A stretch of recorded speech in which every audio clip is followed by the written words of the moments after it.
श्री ज्ञानेश्वरी। श्री गणेशाय नमः। श्री सरस्वत्यै नमः। श्री गुरुभ्यो नमः। श्री गोपालकृष्णाय नमः। Chapter 2, Sankhya Yoga continued. Shloka 37. Slain, you will attain heaven. Victorious, you will enjoy the earth. Therefore stand up, O Arjun, and resolve to fight. If you lay down your life fighting in the battle, you will enjoy the peaceful pleasures of heaven. Now don't brood too much over this matter. Stand up with the bow in your hand and fight with valor.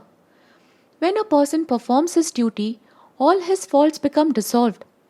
How did you come to be deluded that you will incur sin by performing your duty? Tell me, will a person who crosses a river in a boat get drowned? Will a person walking straight on a highway stumble? But he who does not know how to walk properly will miss his footing.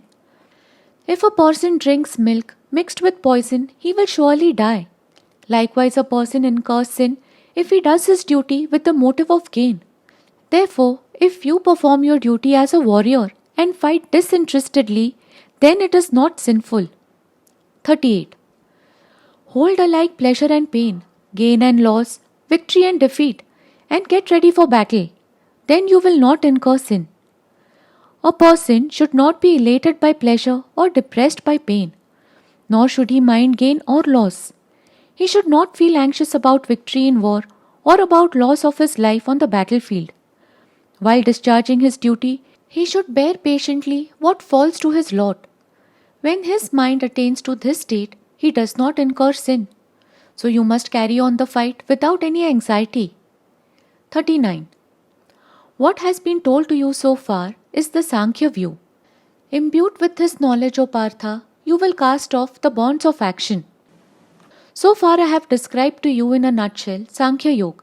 Now listen to Buddhi Yoga. When a person masters this yoga, he does not suffer bonds of karma. Even as a victor wearing a hard armor can bear the rain of arrows unscathed.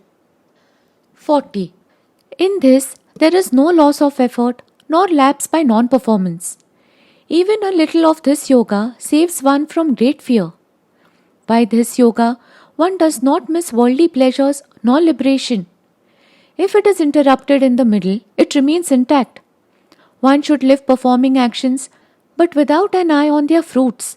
Even as an exorcist is not possessed by a ghost, so a right-minded and selfless person is not affected by external conditions. This right-mindedness is not affected by merit nor by sin. It is subtle, constant, and untainted by the three qualities. Even if a little of this right-mindedness is acquired through merit, it illumines the mind of a person and he loses all fear of worldly existence. 41. In this, there is resolute insight, but the thoughts of the irresolute are many-branched and endless. Even as a small flame of lamp gives abundant light, one should not underrate right-mindedness even though meager. The wise aspire for it very much, but this right-mindedness is difficult to attain by everyone. Even as the philosopher's stone is not easy to obtain like ordinary stones, or a drop of nectar becomes available only by the stroke of good fortune. So this right-mindedness, which leads to God realization, is difficult to attain. Just as the river Ganga ends only in the sea, so this insight is the only knowledge which aims at nothing but God. Everything else is perverse reasoning, which is ever-changing, and non-discriminating persons always take delight in it. The latter attain only heaven, earth or hell, and do not get even a glimpse of the bliss of self-realization. 42. These ignorant men, taking delight in Vedic utterances, say that there is nothing else and utter this flowery speech. They speak on the authority of Vedas and endorse the Vedic rites, but when they do so, they are attached to their fruits.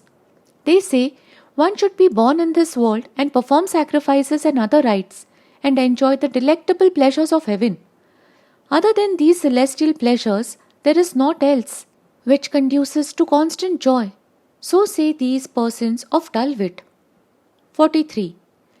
Abounding in variety of rites, resulting in actions, fruitions and rebirth, as the means to enjoyment and power, being full of desire and intent on heaven. Overcome by desire, they perform works in order to indulge in sensuous enjoyments. They undertake many rites, strictly according to religious precepts, and perform their religious duty with dexterity. 44. As for those who cling to sensuous enjoyment and power, with their wits carried away by that flowery speech, their single pointed mind does not remain fixed in contemplation. But, O Arjun, they do a wrong thing in that, as they long for heaven and forget God, who is the enjoyer of the sacrifices. Just as one collects camphor and sets fire to it, or one cooks sweet dishes and mixes poison in them, or one kicks a jar full of nectar found by a stroke of luck, in the same way they lose merit through the motive of gain. Tell me, after making this great effort, why do they run after worldly pleasures? But what can one do? They are ignorant in this matter. These thoughtless persons lose merit for the sake of worldly pleasures. 45. The Vedas have the three gunas as their subject. Be above the three qualities, O Arjun. Free from the pairs of opposites, be firmly established in purity, and not caring for gain and preservation, be possessed of the self. Know for certain that the Vedas are pervaded by the three qualities. All the Upanishads and the like are endowed with the quality of goodness.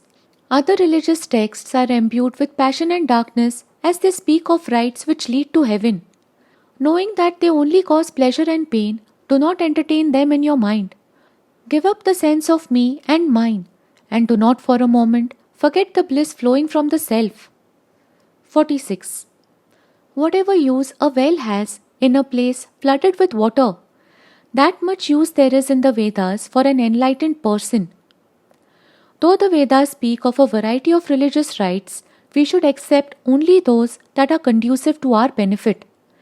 When the sun rises, many roads come in sight. But tell me, can a person take all of them? Or even if the earth is flooded with water, we take only as much as will satisfy our thirst. So also the wise men reflect on the meaning of Vedas and accept only the eternal truth. 47. You have the right to action alone, and never for its fruit. Do not have the fruit of action as a motive or attachment to action. If you consider it this way, it is best that you perform your duty.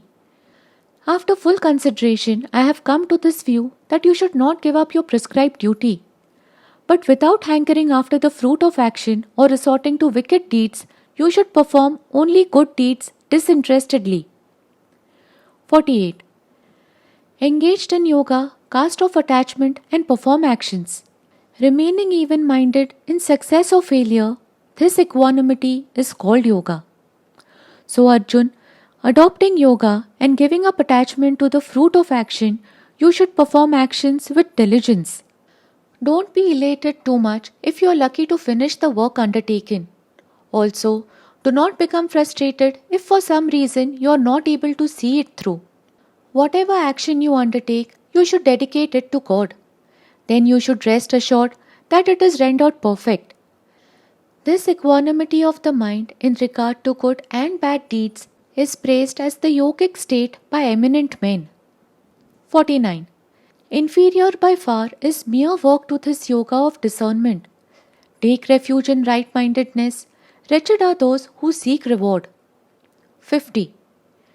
One possessed of right-mindedness discards both good and evil deeds.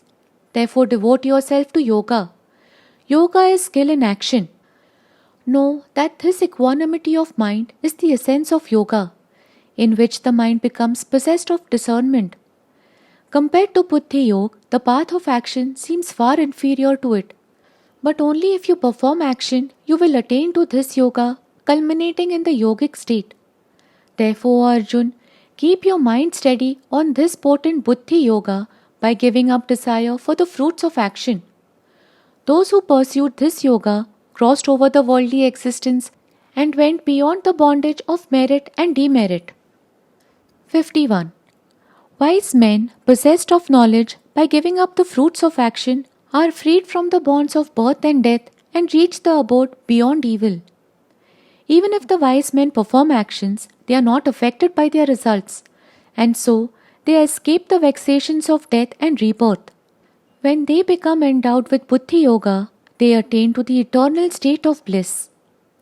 52. When your mind passes beyond the maze of delusion, then you will become indifferent to what has been heard and what is yet to be heard. You will reach the state when you will get rid of delusion and make room for dispassion in your mind. Then you will attain spotless and deep knowledge of the self, and your mind will become desireless of its own accord. Then, O Arjun, your desire for more and more knowledge, or the need to remember to your former knowledge, will come to an end. 53. When your mind, bewildered by hearing, will become unshakable and steady in contemplation, then you will attain to yoga. Then the mind, which wanders after the senses, becomes steady in contemplation of the self. When your intellect becomes steady in the joy of contemplation, you will achieve this full yogic state. With this we complete part 4 of chapter 2. Om Shri Krishna Arpanamastu. Hari Om.